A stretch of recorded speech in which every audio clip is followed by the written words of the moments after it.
आदरणीय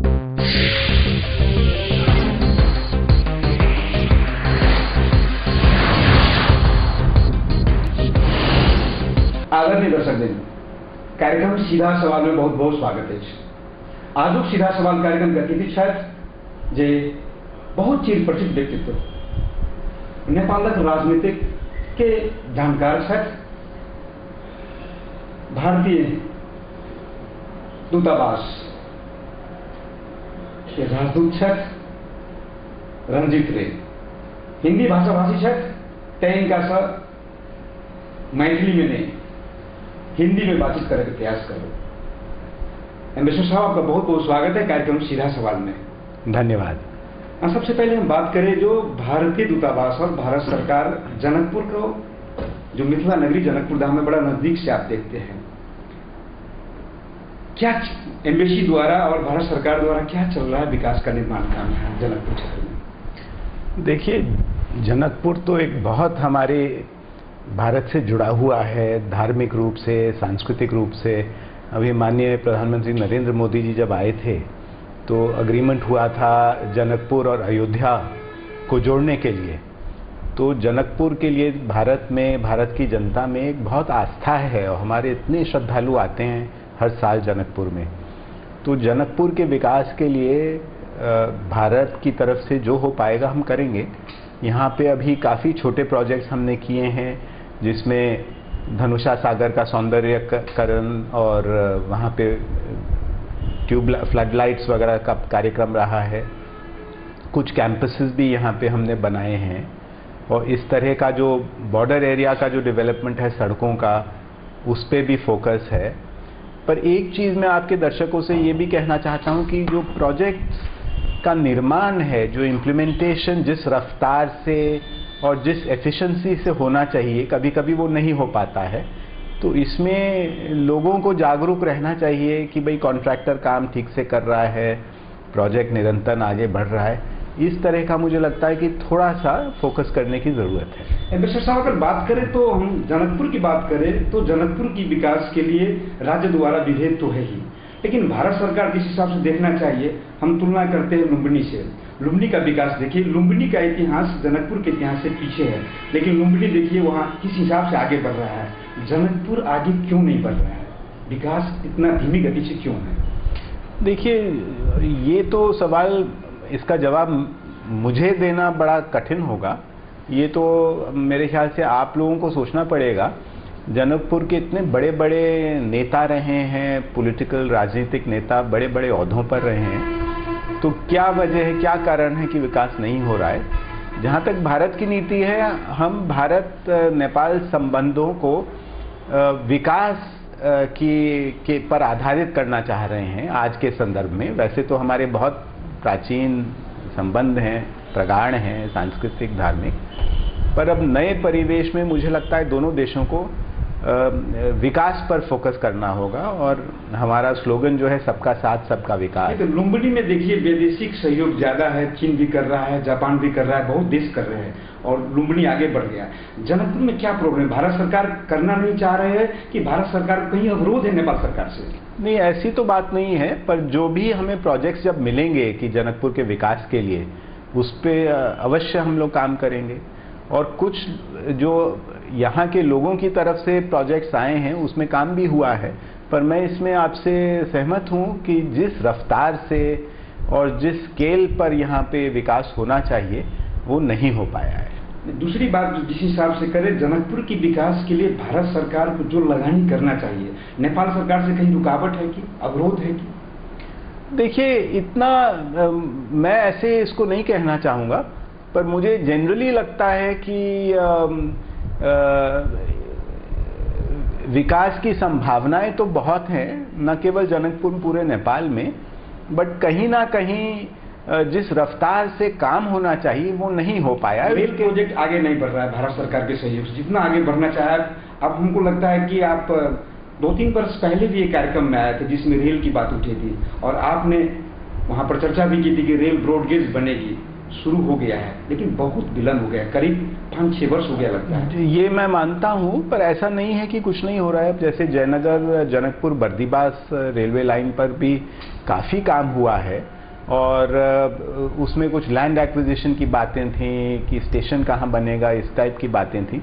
ऐसा नहीं, काम नहीं हो रहा है, पर रफ्तार हमें बढ़ानी चाहिए, ये बिल्कुल सही बात है। दूसरा भी, जैसे यहाँ पे बहुत डिमांड थी लोगों की कि जटही पिपराउन जो है वहाँ पे एक नाका नया खोला जाए, तो खुशी है कि ये नाका खुल गया है, पर उस सड़क का निर्माण होना चाहिए, तभी वहाँ उस नाका से सामान आ पाएगा। अब के दौरे में मेरे से कहा गया कि ये जो भिट्टा मोड़ वाली सड़क है उस पर काम किया जाए, ऑल्सो एक इमिग्रेशन चेक पोस्ट खोला जाए, क्योंकि थर्ड कंट्री के जो यहाँ पे लोग आते हैं वो लोग, उन लोगों के लिए सुविधा हो। तो इन चीज़ों पे हम लोग गौर करेंगे और जो बन पाएगा वो करेंगे। दूसरी बात है, हुलाकी सड़क की अगर बात करें, हुलाकी राजमार्ग हो गया है और भारत सरकार से हमेशा चर्चा होती है कि इसको लिंक रोड जल्दी ही बनेगा, लेकिन बहुत दूर है अभी वो। नहीं, ये आपकी बिल्कुल नहीं, ये आपका जो नाराजगी है जायज़ है, क्योंकि हुलाकी सड़क में बहुत विलंब हुआ है। हुआ क्या कि हम लोगों ने जो इन कॉन्ट्रैक्टर्स को सेलेक्ट किया था वो लोग काम किसी वजह से नहीं कर पाए, और साथ ही साथ जो ज़मीन मिलनी चाहिए थी बिना, जो हम कहते हैं अंग्रेजी में फ्री फ्रॉम एनकम्बरेंसेस, कहीं बिजली का पोल है, कहीं कुछ प्रॉब्लम है, कहीं लैंड एक्विजिशन नहीं हुआ है, तो इन बाधाओं के कारण वो नहीं हो पाया। अब हमने कॉन्ट्रैक्टर्स जो थे उनको निलंबित कर दिया है और एक नया एग्रीमेंट किया है नेपाल सरकार के साथ कि नेपाल सरकार इस प्रोजेक्ट को इम्प्लीमेंट करेगी और भारत सरकार इसमें जो अनुदान राशि है वो भारत सरकार देगा, कंसल्टेंसी कंपनी इंडियन होगी। तो मुझे लग रहा है कि इस पे अब दोबारा से काफ़ी फोकस है दोनों सरकारों का और काम शीघ्र शुरू होना चाहिए। मधेश का अगर हम भविष्य की बात करें तो हुलाकी राजमार्ग है, लेकिन हुलाकी राजमार्ग जिस हिसाब से बनना चाहिए नेपाल सरकार भी नहीं चाहता है, भारत सरकार कोशिश करता है लेकिन फिर भी वो सफल नहीं हो पाता है। क्या लगता है इसका वजह क्या हो सकती है? देखिए, इम्प्लीमेंटेशन जनरली मुझे लगता है कि कुछ कमी कमजोरियां हैं और उन कमी कमजोरियों को दूर करना चाहिए। नेपाल सरकार क्यों नहीं बनाना चाहता है राजमार्ग को, हुलाकी राजमार्ग को? ये तो मैं नहीं कहना चाहूंगा कि इसमें अगर कोई पॉलिटिकल इशू है। क्या हो सकता है? देखिए, वजह जैसे मैंने कहा, हमें लगता है कि प्रोजेक्ट इम्प्लीमेंटेशन में काफ़ी खामियां हैं और दोनों तरफ से इसमें दिक्कतें हैं और इनको हमें रिजॉल्व करना है। दोनों तरफ से क्या, भारत और नेपाल दोनों तरफ से बता रहे हैं कि क्या? नहीं, जैसे मैंने आपसे कहा कि जो कॉन्ट्रैक्टर आए थे काम नहीं कर पाए, ज़मीन नहीं मिली, इस तरह की भी प्रॉब्लम्स होती हैं। तो जो यहाँ के लोग हैं उनको भी पूरी तरह इसमें कोऑपरेट करने की भी ज़रूरत है। जैसे मैंने कहा कि कुछ हमने स्कूल बनाए, आधा स्कूल बना है, बाकी काम नहीं हुआ, पूरा पैसा हम दे चुके हैं, इस तरह की समस्याएं भी आती हैं। तो मैं ये नहीं समझता कि इसमें इतना पॉलिटिकल इशू है, पर मुझे लगता है कि जो टेक्निकल बातें हैं इन पर फोकस करना चाहिए और काम आगे बढ़ाना चाहिए। दूसरी बात, जो चूरे जंगल, चूरे फॉरेस्ट की हम अगर बात करें तो चूरे फॉरेस्ट का जो दुर्दशा है उसे मधेश पूरा रेगिस्तान में परिणत हो रहा है, जो अवस्था है चूरे का, और मधेश ही नहीं, नॉर्थ बिहार भी उससे इफेक्टेड है। इसके बारे में भारत सरकार की क्या सोच? देखिए, बहुत गंभीर ये इशू है और मैं आपसे पूरी तरह सहमत हूं कि चूरे कंजर्वेशन दोनों देशों के लिए बहुत एक प्राथमिकता और मायने रखता है, क्योंकि अगर जिस रफ्तार से डिफॉरेस्टेशन हो रहा है और ये जो बोल्डर वगैरह लिए जा रहे हैं वहाँ से, तो आगे जाके आगे आने वाले सालों में दोनों देशों को बहुत दिक्कत होगी।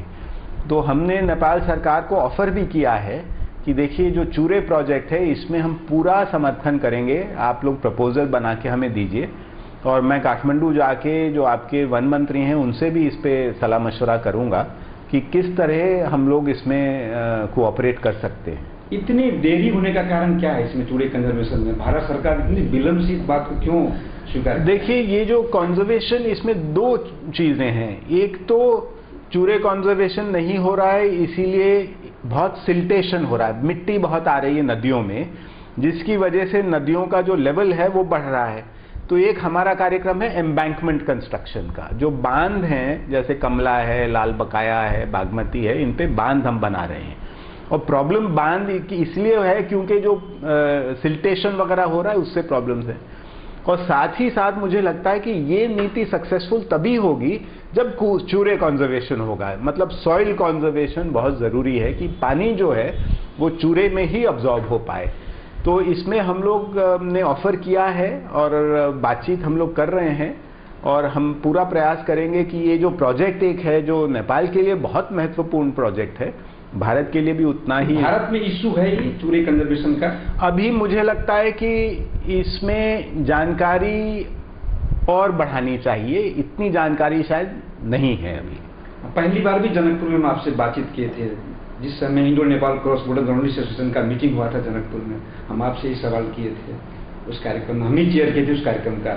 आपको बताए थे कि चूरे जो है रिजर्व टैंक है पानी का, और वो अगर सूख जाएगा तो मधेश तो बर्बाद होगा ही, नॉर्थ बिहार भी उससे नहीं बचेगा। इसीलिए हमें युद्ध स्तर में चूरे कंजर्वेशन में काम करना चाहिए दोनों देशों का। जल्दी शुरू होगा ये कार्य? अब देखिए, उम्मीद तो है। अब क्या है ना कि 1 साल से देखिए, पहले महाभूकंप आया, फिर तराई में दिक्कतें रही, तो नेचुरली विलंब होगा। लेकिन ये तो सरकार की लिस्ट में उस ढंग से तो नहीं होगा। नेपाल सरकार तो नहीं चाहेगा कि जल्दी इसका समाधान हो, क्योंकि वो देख रहा है कि मधेश बर्बाद हो रहा है। मधेश तो अपना है नहीं। मुझे नहीं लगता। मुझे लगता है कि इम्पोर्टेंट प्रोजेक्ट है और ये नेपाल के लिए बहुत महत्वपूर्ण है जितना भारत के लिए। तो मैं समझता हूं कि दोनों देशों को इसमें प्राथमिकता देनी चाहिए। मधेसी लीडर से इस बात को उठाते हैं आप लोगों से जब बातचीत होता है तो? मधेसी लीडर्स उठाते हैं, पर मुझे लगता है कि विकास से ज़्यादा वो अभी पॉलिटिकल इश्यूज पे फोकस कर रहे हैं। तो उनका जो पूरा अभी फोकस है वो जो कॉन्स्टिट्यूशन से संबंधित बातें हैं, इस तरह की बातों पर ज़्यादा फोकस है। अब हम बात करें थोड़ा आंदोलन का, मधेसी आंदोलन का। मधेश आंदोलन जारी है। भारत सरकार का जो भूमिका है और स्पेशली आपका जो भूमिका है, भारत सरकार का भूमिका जिस हिसाब से जा रहा है, भारत को भी बदनाम किया जाता है नेपाली शासक। क्या लगता है इससे समस्या समाधान होने हैं नेपाल में? क्या इसका विकल्प क्या है? देखिए, भारत की नीति जो है वो नेपाल के प्रति नीति है। ऐसा नहीं है कि हमारी कोई नीति मधेसियों के लिए है, पहाड़ियों के लिए, जनजातियों के लिए। हमारे सभी समुदायों के साथ रोटी बेटी के संबंध हैं, चाहे वो तराई में है, चाहे जो जनजाति जो ईस्टर्न पार्ट ऑफ नेपाल में है, या काठमांडू वैली है उधर सुदूर पश्चिम में है, सबके साथ हमारे बहुत घनिष्ठ और लोगों के बीच के संबंध हैं। तो पहली बात तो मैं ये कहना चाहूँगा। दूसरी, भारत की चाहना क्या है नेपाल में कि नेपाल में स्थायित्व और शांति आए। और स्थायित्व और शांति इसलिए क्योंकि इसी के आधार पर विकास हो सकता है। अगर यहाँ पे दिक्कतें होंगी, हमारा खुला सीमा है, तो कहीं ना कहीं वो दिक्कतें जो हैं वो भारत को भी उनका नकारात्मक असर पड़ेगा। तो भारत के विकास पर भी उसका नेगेटिव इन्फ्लुएंस होगा। तो इसीलिए हम चाहते हैं कि नेपाल में स्थायित्व और शांति आए। अब नेपाल में स्थायित्व और शांति आने के लिए जो नेपाल के अंदरूनी मसले हैं, जो समस्याएं हैं, उनका समाधान होना चाहिए। और वो समाधान हमें लगता है, आपके यहाँ डेमोक्रेसी है, मैच्योर डेमोक्रेसी है, वो समाधान जो है मिल बैठकर बातचीत कर कर फ्लेक्सिबिलिटी दिखाकर होना चाहिए। तो बार बार भारत सरकार ने आग्रह किया है कि जो भी समस्याएं हैं आप लोग उनका समाधान करिए और एक टाइम बाउंड मैनर में समाधान करिए, ताकि विकास की ओर बढ़ सके, आप भी बढ़ सकें और भारत भी बढ़ सके और भारत आपको सपोर्ट करेगा। तो ये बहुत ब्रॉड भारत की नीति है और ये ही हमने नीति दोहराई है बार बार, चाहे हमारे स्टेट्समैन्स में हो या हमारे जो आपके पॉलिटिकल लीडर्स के बातचीत होती है। एक ही मैसेज है कि ये प्रॉब्लम्स को जल्द से जल्द नेगोशिएशंस के द्वारा समाधान किया जाए। भारत का प्रेशर तो है ही, आंदोलन भी करीब करीब फिर शुरू होगा, जबरदस्त आंदोलन भी ऐतिहासिक हुआ था। लेकिन हर एक हिसाब से अगर देखें तो पिन पॉइंट पर नहीं पहुंच रहा है, समस्या समाधान नहीं हो रहा है। इसका वजह क्या है? देखिए, इसकी वजह तो आप लोगों को एनालाइज करना चाहिए। मेरे अपने ओपिनियंस हो सकते हैं, बट मुझे नहीं लगता कि इस इशू पर मुझे टिप्पणी करनी चाहिए। हमारा फोकस जो हमने कहा वो ये है कि सभी पक्षों को बैठकर बातचीत कर कर समाधान इसका निकालना चाहिए। जल्द से जल्द समाधान तुरंत निकलेगा तो स्टेबिलिटी आएगी और विकास की ओर कंट्री अग्रसर होगा। समाधान अगर तुरंत नहीं निकलेगा तो शायद दिक्कतें आ सकती हैं आगे जाकर। नहीं तो इसका विकल्प क्या है? जो आंदोलन जो चल रहा है फिर अब जबरदस्त होगा, और ये आंदोलन अगर चलता जाएगा तो क्या होगा? एक ही विकल्प है और वो है कि बातचीत के द्वारा इन प्रॉब्लम्स का समाधान किया जाए, और मुझे लगता है कि इसमें सभी पक्ष इसमें सहमत हैं। अब सीधा सवाल का बिल्कुल अंत में आ गए हैं। मिस्टर साहब, हम आपसे सीधा सवाल करेंगे और सीधा सवाल में 2 ऑप्शन देंगे। कृपया आप एक ही कहिएगा, अनुमति में मैं आपसे प्रश्न करूं। 2 ऑप्शन देंगे लेकिन आपको एक ही कहना पड़ेगा। देखिए, ये डिप्लोमेट से तो आप ऐसे नहीं कह सकते, शायद मैं दोनों ऑप्शन में से किसी का भी ना जवाब दूं, पर आप सवाल करिए और मैं प्रयास करूंगा। आप पर निर्भर है जी। एम्बेसडर साहब, आपके विचार में जो नेपाल की और भारत के बीच के जो रिश्ता है, ये रिश्ता में जो कुछ तल्खी आई है, कुछ जो है जो समस्या आया है, इसका कारक आपके नजर में भारत है कि नेपाल है? अगर 2 को चुनना है तो आप पहले को किसको चुनिएगा? एक को चुनना है तो दोनों में से देखिए कारक कौन है, नेपाल दिस से है कि भारत दिस से? देखिए, किसी भी रिश्ते में 2 पक्ष होते हैं, तो ये कहना कि एक पक्ष रिस्पॉन्सिबल है या दूसरा बड़ा मुश्किल है। पर इतना मैं ये कहना चाहता हूं कि जब भी इस तरह की मिसअंडरस्टैंडिंग होती है तो हमारे जो रिश्ते इतने प्रगाढ़ हैं कि इन मिसअंडरस्टैंडिंग कहां से हुई, किस देश से पहले हुई, हम ये जानना चाहते हैं। देखिए, ये तो आप लोगों का काम है, हिस्टोरियंस का काम है, वो लोग डिसाइड करेंगे। पर हमें लगता है कि हमें आगे देखना चाहिए, और अगर कोई समस्या है तो उसको मिल बैठकर बातचीत करके उसका समाधान करना चाहिए। और माननीय प्रधानमंत्री जी अभी जब भारत का भ्रमण किया था, उन्होंने तो कहा था सब मिसअंडरस्टैंडिंग्स दूर हो गई हैं, और हम लोग तो यही चाहेंगे कि आपके देश में स्टेबिलिटी आए और डेवलपमेंट हो। और मधेशियों के लिए, मधेशियों के प्रति जिस हिसाब से भारत ने अपना रुख अपनाया है, ये एक नेपाली के हिसाब से अपनाया है कि एक अपनापन जो रिलेशन है पारिवारिक, उसी हिसाब से अपनाया है? देखिए, अपनापन तो है ही, मधेशियों के साथ है। दुनिया का 2 देश संबोधन सही कर दिया इस संविधान को, लेकिन भारत अभी भी कदार अधूरा है। मैं कहना चाहता हूं कि अपनापन हमें नेपाल के साथ है और नेपाल के सभी समुदायों के साथ है, और खास तौर जैसे जो तराई के जो भूभाग हमारे बिहार और यूपी से लगे हुए हैं, रोटी बेटी का संबंध, तो नेचुरली अपनापन तो होगा ही। तो इसीलिए भारत की रुचि है कि यहाँ पे जो भी दिक्कतें हैं वो उनका समाधान निकले जल्द से जल्द। बिल्कुल अंतिम प्रश्न मिश्र साहब, ये मधेश आंदोलन जारी रहेगा, मधेसी ऐसे अधिकार विहीन रहेगा, तो परिस्थितियां नेपाल में क्या हो सकती है? इसमें ऑप्शन नहीं देंगे। देखिए, आप इतना पेसिमिस्टिक क्यों हैं? आप इतनी नेगेटिव सोच क्यों रख रहे हैं? हमें आगे का हालात यही देख रहे हैं। देखिए, फ्यूचर पूरी दुनिया होप पर आधारित है। देश के प्रधानमंत्री केपी ओली जी राष्ट्रीय मानवाधिकार आयोग का स्पीकर को डांटते हैं, जो राष्ट्रीय मानवाधिकार आयोग जो है स्वतंत्र होता है। नेपाल का ये हालात है। देखिए, अपने देश को जनता नहीं समझ रहे हैं। मैं तो ऑप्टिमिस्टिक हूँ। मैं समझता हूँ कि आने वाले दिन जो हैं गुजरे हुए दिनों से बेहतर होंगे। और बिल्कुल अंतिम, मोदी जी जनकपुर आना चाहते हैं, क्या संभावना है? जल्दी आएंगे कि? देखिए, उनकी रुचि बहुत है, वो जनकपुर आना बिल्कुल चाहते हैं। मुक्तिनाथ भी उनका जाने का मन है, और हम लोग उम्मीद करेंगे और प्रयास करेंगे कि ऐसी परिस्थिति हो जब उनका सौहार्दपूर्ण और बहुत अच्छा भ्रमण हो सके। अब कब हो सकेगा ये तो आगे ही जाके पता चलेगा। भारतीय राजदूत रंजित रे जी, आपने कार्यक्रम सीधा सवाल में बहुत महत्वपूर्ण समय दिए। जनकपुर वासी की तरफ से आपको बहुत बहुत धन्यवाद है। बहुत बहुत धन्यवाद। नमस्कार। आदरणीय दर्शक, कार्यक्रम सीधा सवाल के समय समाप्त हो गए। पुनः दोसर विषय लेकर दोसर हस्ती के साथ हम राम मसीह उपस्थित है। अखन के लिए विदा दे जाए।